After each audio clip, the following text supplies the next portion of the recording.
Parce qu'elles célèbrent d'autres dieux que le leur, ils n'ont pas hésité à les réduire en poussière. Des statues assyriennes du 9e siècle avant Jésus-Christ, une déesse de la pluie, un dieu de la guerre, trésors inestimables jetés à terre, défigurés avec acharnement, des dizaines de pièces du musée de la ville de Mossoul dans le nord de l'Irak.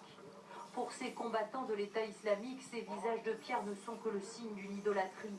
Pour le reste du monde, il s'agit d'une partie du patrimoine de l'humanité. Et Daesh n'en est pas à son premier saccage. Ces derniers jours, toujours à Mossoul, ces hommes ont brûlé des milliers de manuscrits comme ceux-là. Nous avions rencontré ce frère dominicain en octobre dernier au Kurdistan. Dans sa fuite, il avait pu sauver ses ouvrages. Mais sa congrégation a laissé derrière elle plus de 50 000 livres, dans toutes les langues. Arabe, latin, araméen, la mémoire de la Mésopotamie. Une partie des bibliothèques et des églises de la ville ont déjà été saccagées.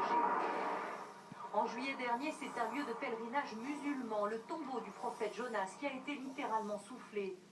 Un massacre culturel aussi violent que le dynamitage des Bouddhas de Bamiyan par les talibans afghans il y a 14 ans. Ou plus récemment la destruction de certains mausolées de Tombouctou au Mali.